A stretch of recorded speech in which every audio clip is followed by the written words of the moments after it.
Good morning, Rotary District 7770. Welcome to Conversations with Rotary Action People for Friday, August 28th. Almost the end of August here. We appreciate you being with us. I do want to say my name is Donald Hovis from the Chicora Rotary Club in Myrtle Beach, South Carolina. Proud to be your CWRAP host. I do want to give a shout out to those people that just came from another Zoom call for our Rotary District. And if you missed this morning's membership summit, whether you're a new Rotarian or you've been in Rotary quite a while, those were some powerful messages this morning. So you can go back to our Facebook page and watch that, and that'll also be posted shortly to YouTube. So today we're pleased to be joined from the Rotary Club of Georgetown in Georgetown, South Carolina, Mr. George Chastain. Good morning, George. Good morning, Donald. Now let me see, I'm gonna just pan here. I want to introduce our CWRAP team. Now, I will say Mary is on vacation, and she will not be with us. So that's Mary Gask, our Public Image Chair from the 5 Points Rotary Club in Columbia, and then our District Communications Officer from the Somerville Evening Rotary Club in Somerville, Terry Moore. So, Terry, thank you for being here, and all those on the call today. So, George, you're going to talk to us about a beautiful place called Hobcaw Barony, correct? I am. I've been fortunate to spend the last 23 years here, and always appreciate the opportunity to talk about the property. Now, I know you're going to have a presentation coming up here in a minute. In your presentation, does it talk about what you do at Hobcaw, or do you want to start out with that? Well, it does talk a little bit about what I do, but my position here at Hobcaw is Executive Director. My background is in forestry. My degree is in forestry, and I'm a licensed forester. And I came here originally as the forest manager, but the job has kind of changed over the years and added a few more responsibilities. And currently, as Executive Director, I'm responsible for our relationships with the colleges and universities and working with our Board of Trustees and taking care of the day-to-day business of the foundation. Sounds like a fun job. It is. All right. Well, how about you share your screen? I have some questions that I'll ask you maybe towards the end. But looking forward to seeing this.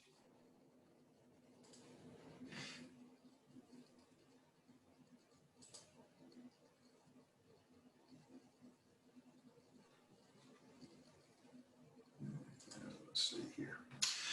Well, it's always been a good opportunity. Rotary has provided me with a number of good opportunities over the years to talk about Hobcaw Barony and what I do here with the foundation, and really share what this beautiful, unique property is.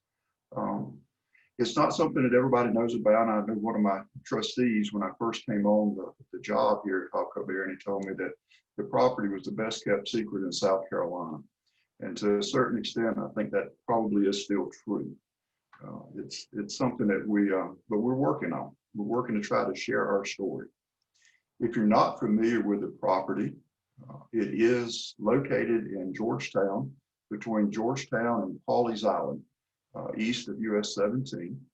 The property is bordered on the west by the Waccamaw River and Winyah Bay, and on the east by the Atlantic Ocean. Contains about 16,000 acres, and every ecosystem that you would expect to find on the coast of South Carolina, from upland pine, fire climax forest, and live oak groves to salt marsh, cypress tupelo forest, and freshwater wetlands, former rice fields, and undeveloped beachfront. The property is very significant historically and very significant ecologically, and it's very unique here on the coast. We know that in the early history of the property, it was used really extensively by the Native Americans. And in fact, the name Hobcaw itself comes from the Waccamaw word for between the waters. The property is on the southern tip of the Waccamaw Neck, the spit of land that's formed between the Waccamaw River and the Atlantic Ocean. Its name, Hobcaw itself, means between the waters. It was taken from the Native American, from the Waccamaw tribe. We don't know a tremendous amount about how the Native Americans used the property. What we do know is from the evidence that they left behind. We found, at least in the salt marsh area, at least a dozen or more shell middens that are primarily piles, mounds. Basically they're old refuse piles, they're trash piles, where they would collect shellfish, particularly here in North Inlet on the property, particularly clamshell, and process those clamshells and leave piles, and that happened for centuries. And as those piles built up, they created mounds that actually created unique ecosystems out in the marsh. Research here, archaeological work that's been done, indicates that the Native Americans were establishing their presence here at least by 4000 BC. So today we're going to try to cover about 6,000 years of history in about 15 minutes. So I'll talk fast as we move forward. We don't know a great deal about the Native Americans here because they were some of the first to have contact with the Spanish and some of the first tribes to disappear because of disease. What we do know more about is the colonial period. During the colonial era, Hobcaw was actually granted to Lord Carteret in 1718. John Lord Carteret was one of the Lords Proprietor for Carolina. He received the property here, received 12,000 acres English measure. That's significant, and it was 12,000 acres. It made a baron and made his son a baron, because to be a baron, you had to have at least 12,000 acres in your ownership. Lord Carteret didn't do a great deal with the property, but in 1720, Louis John established a trading post here. There was a Native American trail, walking trail, that really went through the center of the property and ended on the high bluff that you see on this map, the high bluff along Winyah Bay. He established a trading post here to trade with the Native Americans, and that trail became the King's Highway.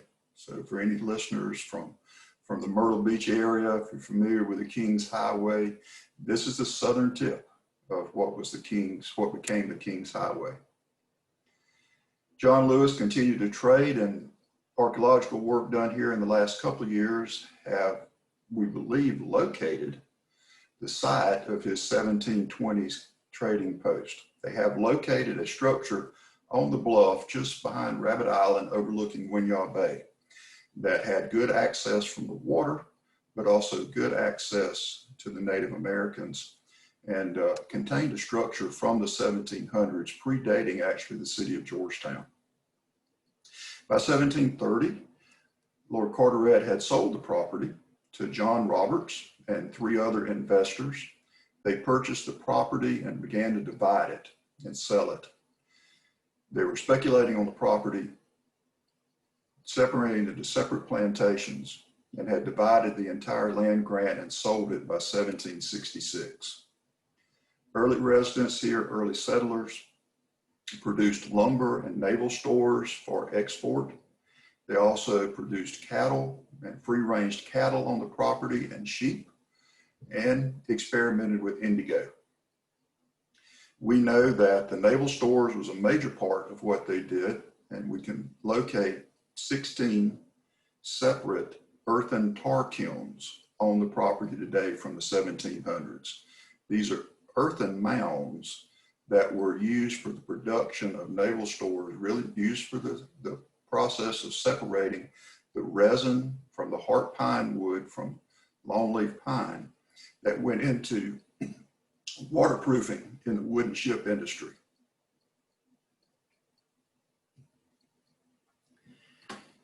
It wasn't long though, after the colonial era that we really saw Hobcaw begin to develop with the rice plantations. When rice came to Georgetown, it made men rich, and it changed Hobcaw Barony forever.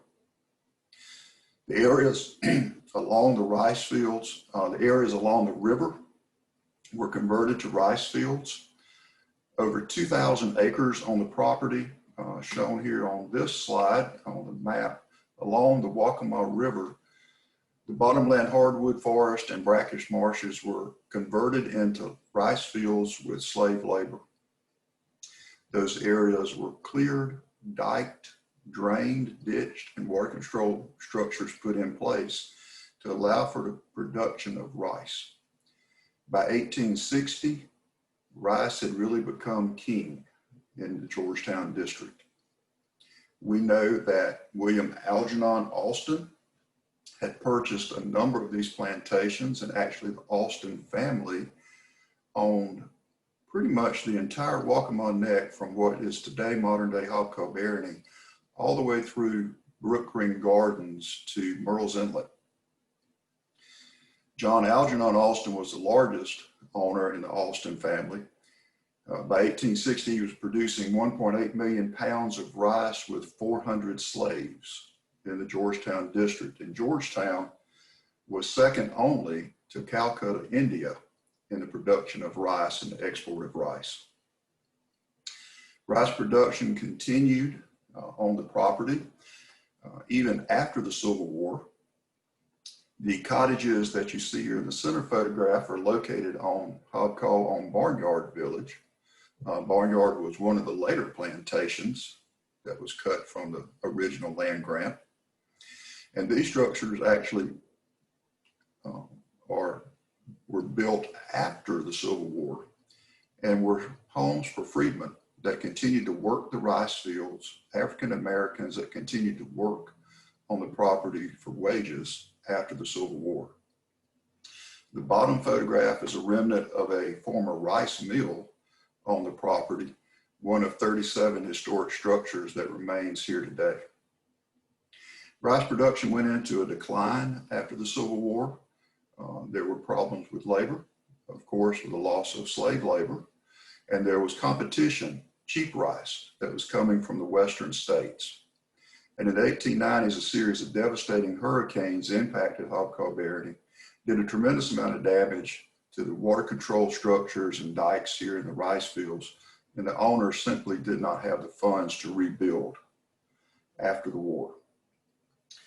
By 1905, commercial rice production ended, and we saw a real change in how the property was utilized. Bernard Baruch came here as a guest of the Donaldson family in 1905. You may be familiar with the Baruch name, you may not.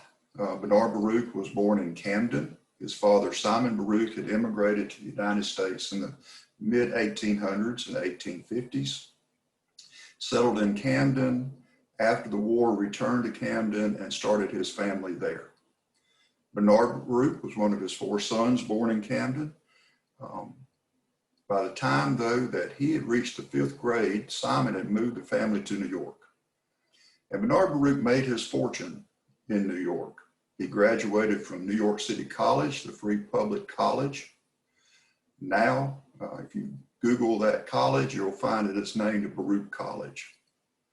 After college, he started working on Wall Street as a runner, worked his way up in the brokerage firm, became a partner, eventually buying his own seat on the stock exchange and creating his firm, Baruch Brothers.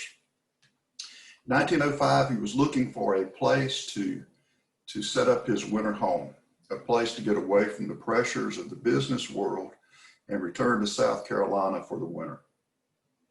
He came as a guest of the Donaldson family, and he's shown here in the photograph on the top left corner of the slide,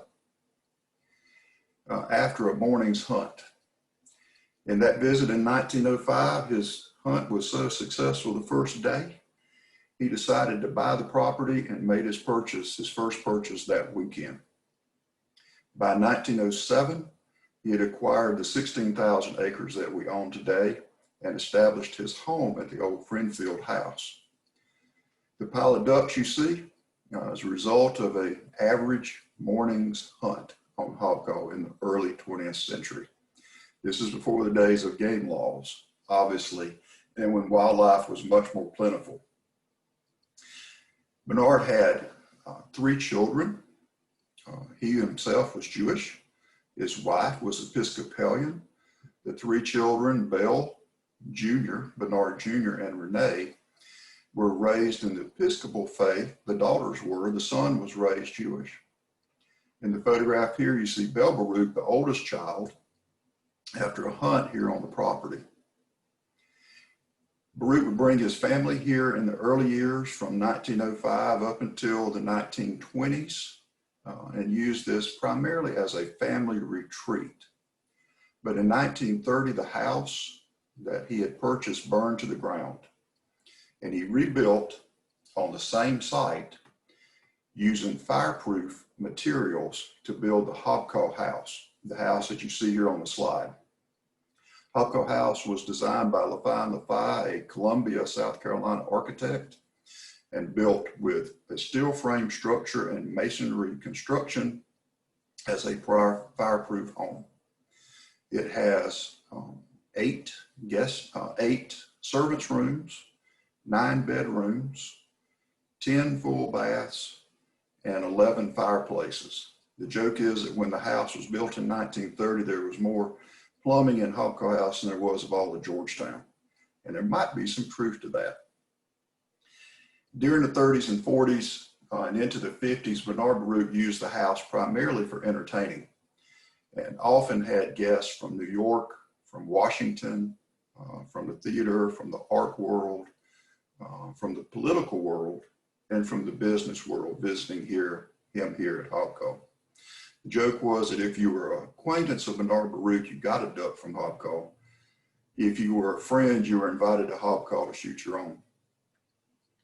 A number of famous people came through, and probably the most famous visit that we talk about here at Hobcaw House is President Roosevelt's visit in 1944, less than a year before his death.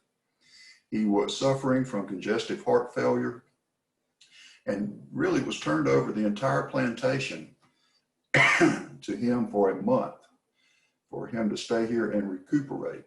And at least one of his doctors has said that that gave him that last year of his life. In 1935, Bell Baruch began to purchase the property from her father. Bell had been giving her inheritance by her father in 1920, when she turned 21. 1920, she became a multimillionaire, moved to Europe, began to ride competitively, was an equestrian, owned the stables and at least 7 horses while she was living in France. Competed against the men. She was the first woman and the first American to win the French President's Cup, a rather prestigious cross-country steeplechase competition that is still run today.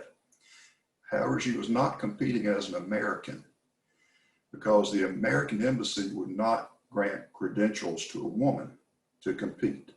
The American national team was competing in the same competition under the American flag, so Bell competed under the French flag. So even though she was the first American, the French are going to claim her on that competition. By 1956, Bell became the sole owner of the property here and continued to own it and use it much as her father had until her death in 1964, just prior to turning 65 years old. She created the foundation that owns the property today and protected the property through a trust to benefit the colleges and universities in South Carolina.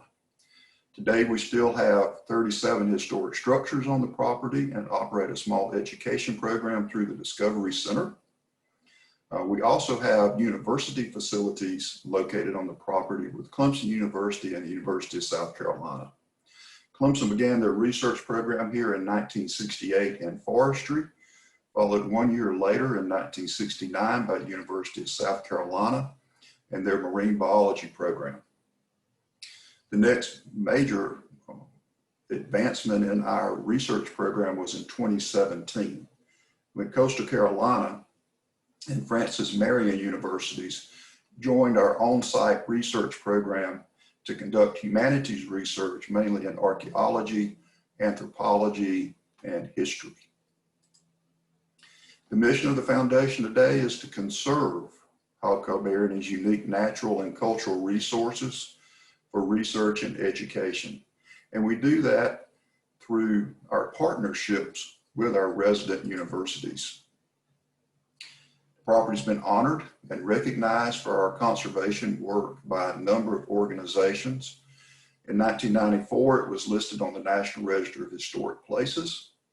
In 1999, we entered an agreement with the U.S. Fish and Wildlife Service and the Department of Natural Resources to conserve the property for this little fellow right here in the middle, the red cockaded woodpecker. This is an endangered species that was first listed in the early 1970s and has a very unique habitat. It only utilizes areas that we would call fire climax forest with a regular fire history and mature pines in the overstory. It's the only woodpecker that we have in the Southeast that creates its roosting cavity and nesting cavity in a living tree solely. And it only creates those cavities in living pines, generally over 60 years of age.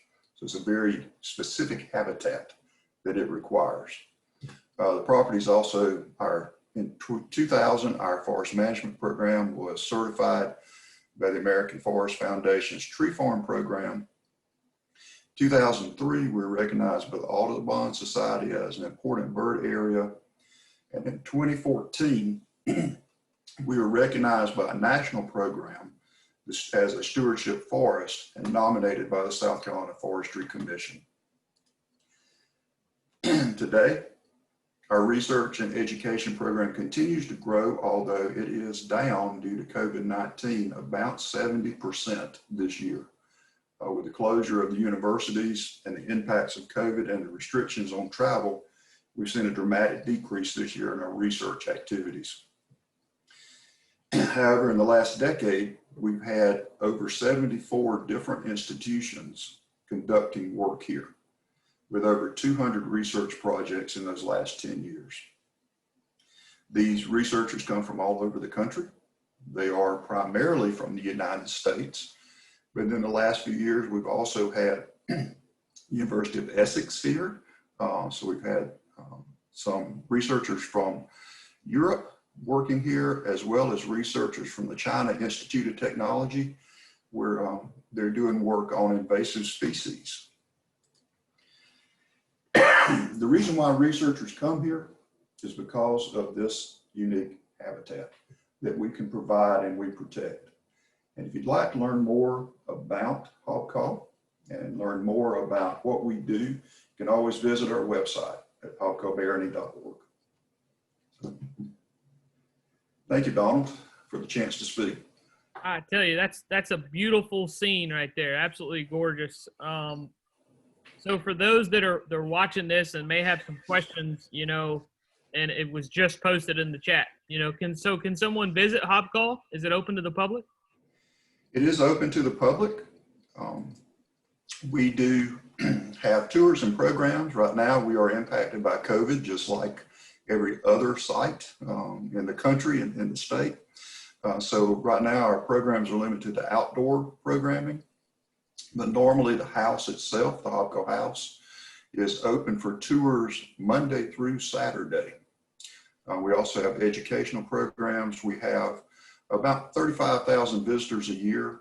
We have about 2,000 school children a year that come through and take part in our education programs. And so opportunities to book programs are on our website. So what's the most exciting event you have coming up?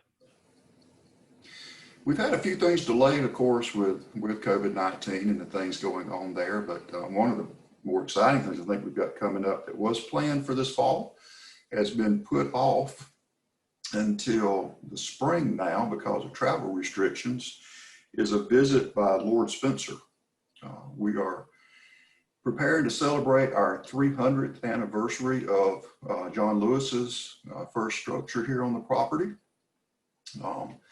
Lord Spencer is a direct descendant. Charles Spencer is a direct descendant of Lord Carteret. And you might recognize the Spencer name as Lady Diana's brother. And he will be, hopefully, everything goes well. We'll be visiting here in April, and we'll have some special events to coincide with his visit and to celebrate that 300th anniversary. Can you share a story about an important historical figure that visited the Bernard Baruch at Hobcaw Barony?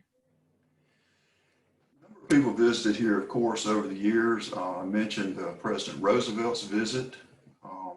One of the more interesting stories I like to tell when I'm doing a house tour is about Winston Churchill's visit.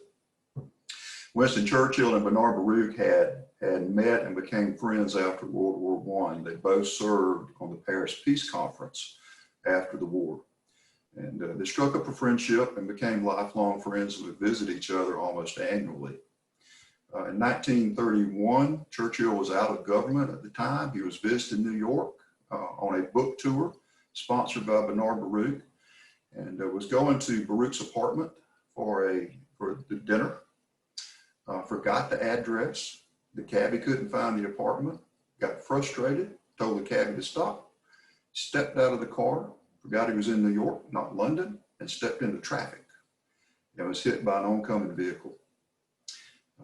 Baruch had him taken to the hospital, covered all his medical expenses there, and then while he was recuperating, Churchill came to Hobcaw with his daughter and spent 2 days here before traveling back to New York for the trip back to England.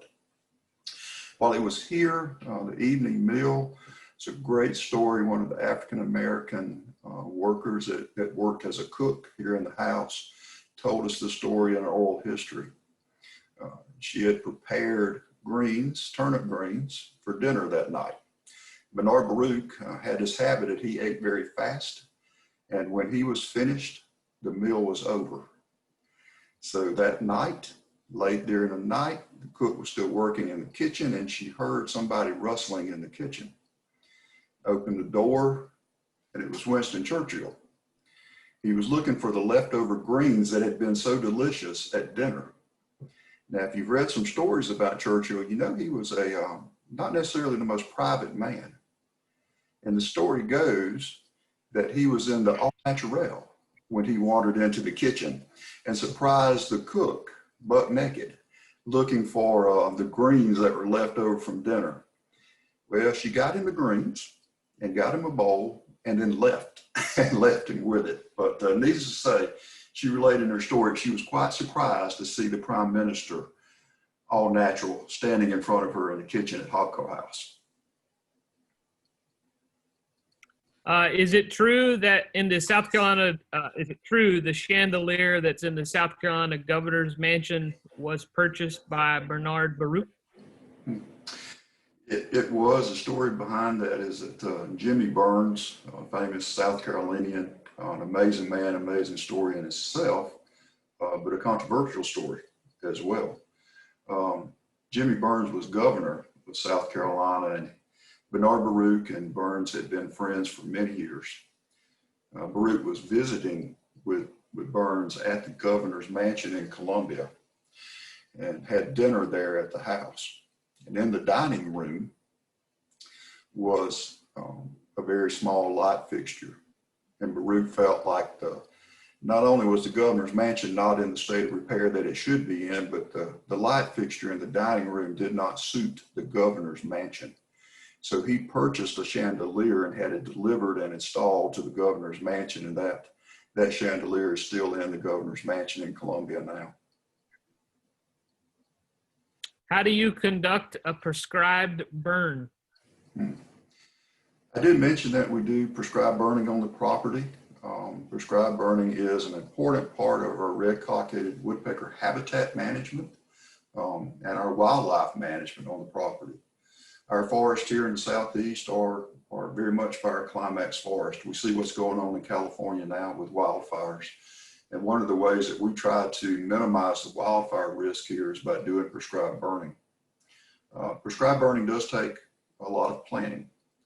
We try to burn here roughly 2,000 acres each year to keep the forest on a 3-year burning rotation. And so to do those burns, first we have to have the adequate equipment, personnel on hand to control the burn and do a lot of planning. We write a specific prescription for each prescribed burn that calls for very specific weather conditions, fuel conditions, and manpower to conduct the burn safely and to meet the objectives that we're trying to make. Most of our burning is done during the winter months, during the dormant season, while things are cooler and generally the fuel moistures are higher.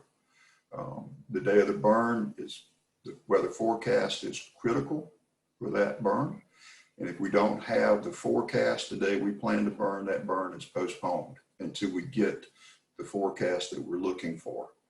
And the other part of that prescription is looking at managing the smoke. Smoke can be just as much of a problem. It can be just as dangerous as the fire itself. And so having specific weather parameters for smoke is just as important as having specific weather parameters for the burn itself. And then we actually do all our burning on the property by hand. So it's all individuals lighting the fires after the control lines have been put in place. And that's a whole nother subject that we could talk about for a whole nother presentation. But it is a big part of what we do here. And it does take a lot of planning. It does take a lot of manpower, but it does meet objectives and mimic the way really the Native Americans were managing the forest here for thousands of years. Do you still practice forestry? I do. Since I took the executive director's job, of course, my position has changed, and I don't get out in the woods near as much as I used to early on. We do have a small forest management staff with a couple of technicians on our staff that help with our management, but still keep my license up, still get out and help with the burns. I think that's something that I started my career, personally, I started my career in fire control and wildfire work. And I think once you get that in your blood a little bit, it's hard to give it up. And so I still get out and take part in the prescribed burns, handle the timber sales, handle a lot of the forest management planning on the property in my position now. Don't get out in the woods near as much as I'd like to. I spend a lot more time in front of a computer these days, but I get out there as much as I can. So how has Hobcaw Barony changed in the 23 years you've been there? I think the changes have been pretty dramatic, to be honest, and really diversity. If I had to pick one word, it'd be the diversity of what we do now compared to what we did 20 years ago. Our research program initially, as Belle laid out in her will, were focused on forestry and marine biology. Those are the two fields that she identified for us, and that's still the core of what we do. But the diversity of research has changed dramatically. We have research now in all types of fields, including history and archaeology, work we're doing in some of the cemeteries and anthropology, work we're doing in historic preservation and different methods that can be used to conserve historic structures, and work we're doing particularly with the College of Charleston in that field. Work that we're doing in climate change now. Climate change was not that big a subject 20 years ago when I came here. And now there's a tremendous amount of work that's being done on the property and the forest in particular on carbon sequestration and how we can manage our forest to sequester carbon and store carbon to help with the carbon crisis that we've had, that we're experiencing. And we also have a lot more work going on now in sea level rise and the expansion of the marshes and the loss of marsh as sea levels rise, the loss of species. So just tremendous change in the diversity. Also in the activity, those 70 universities 20 years ago, that was about 20 schools that were doing work here. And on the public side, on the tour side, and we'd love to invite you all to come visit, but when I came here, we were doing one tour a week of the Hobcaw House. We were doing one tour a week for 13 people on Thursday afternoon.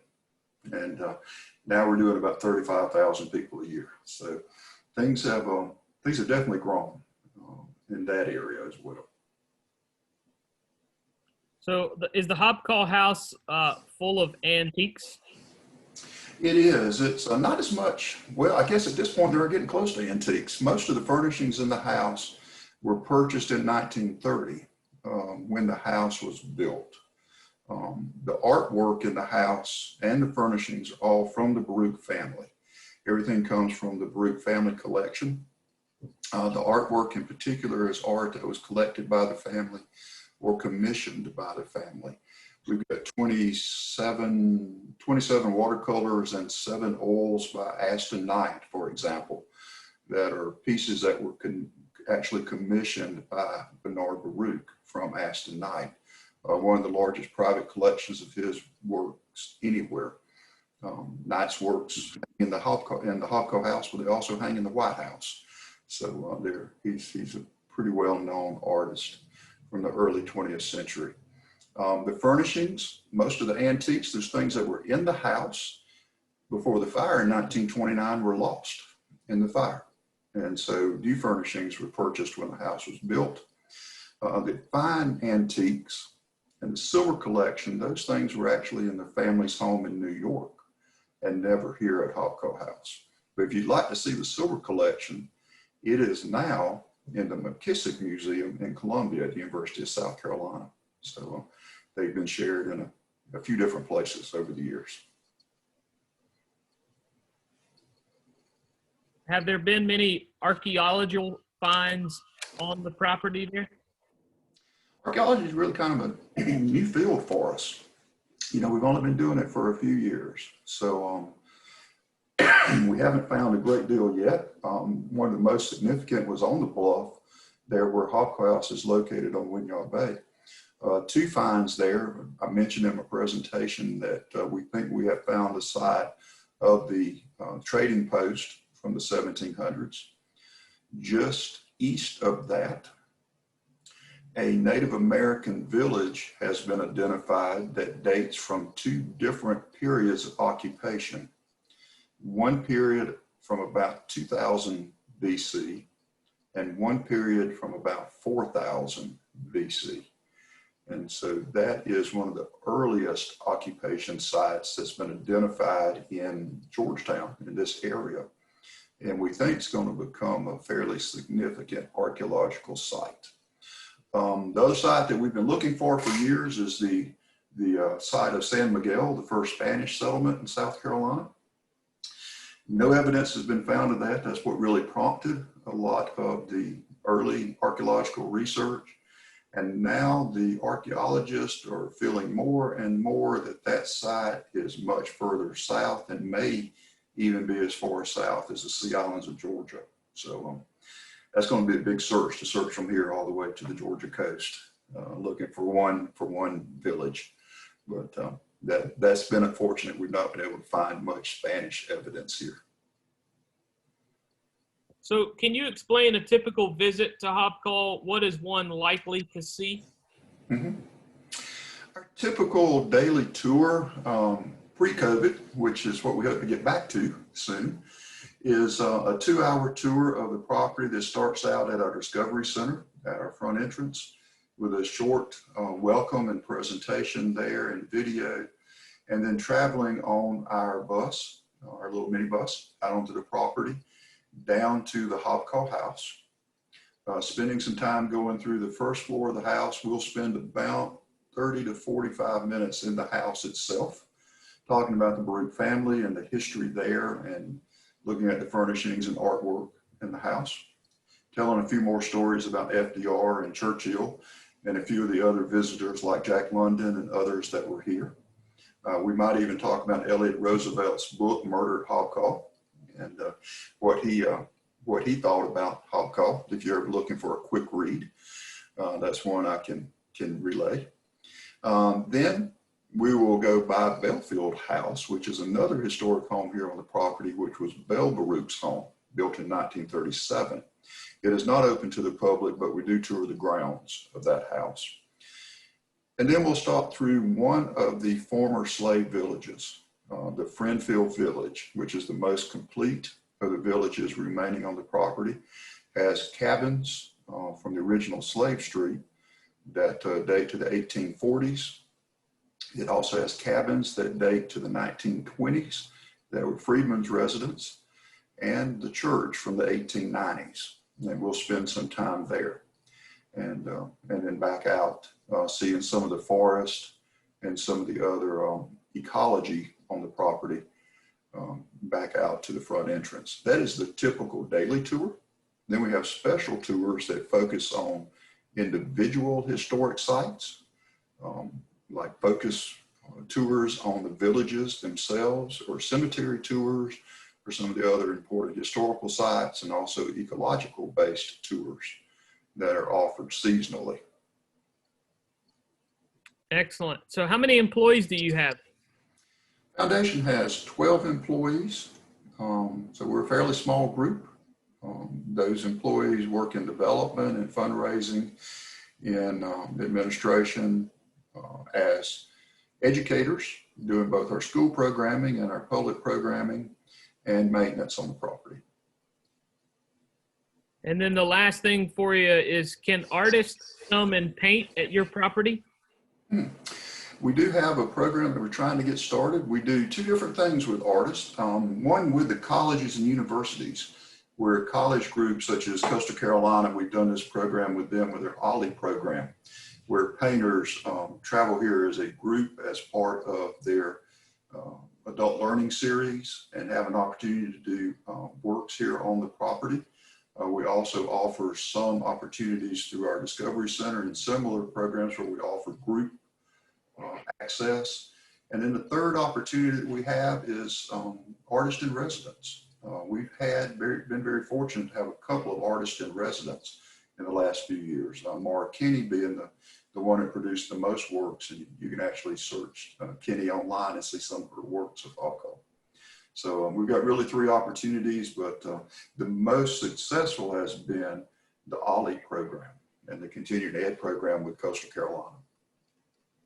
And then real quick, last question for you before we wrap up.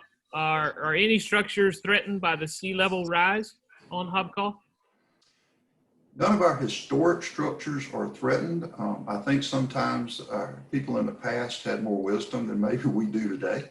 And the historic structures are all located on the west side of the property, away from the ocean, away from the eastern part of the property, on the high ridges and on the high bluffs. Hobcaw House, in fact, it sits on a bluff over Winyah Bay, but the first floor of Hobcaw House is 25 feet above sea level. And so our structures are pretty secure from that standpoint. Some of the historic sites, the archeological sites, are threatened by sea level rise and by erosion. And so we are concerned about some of those sites, but our buildings themselves are pretty secure. Well, excellent presentation, George. Thank you very much, sir. Thank you, and thank you for the opportunity. Oh, we're delighted to have you. So as we do on Fridays, we announce the speakers for next week. Coming up on Monday, we'll be joined by Wayne Bomeyer with Disaster USA. Then on September 2nd, during your all club call, we'll be joined by Shannon Henry, Violence Against Women. And then on September 4th and September 7th, that is next Friday and the following Monday, there is no CWRAP. So I will say one other thing about our programming is we're booking now for October. And you, the viewers, if you have a topic you want us to hear, or you want to hear, or a speaker you know, please reach out to myself, Terry, or Mary Gask, and we would love to get them on the schedule. We got a lot of great things coming up, so we look forward to that. These calls are done on Mondays and Fridays at 11 and Wednesdays at noon. So if you're in a club and you don't see anybody else in here from your club, how about share the next one with them, which will be Monday at 11 o'clock. I will conclude today with the 4-way test. Of the things we think, say, or do, is it the truth? Is it fair to all concerned? Will it build goodwill and better friendships? Will it be beneficial to all concerned? Have a wonderful Friday afternoon and a great weekend. We'll see you on Monday for the next Conversations with Rotary Action People. Take care. Thanks again, George.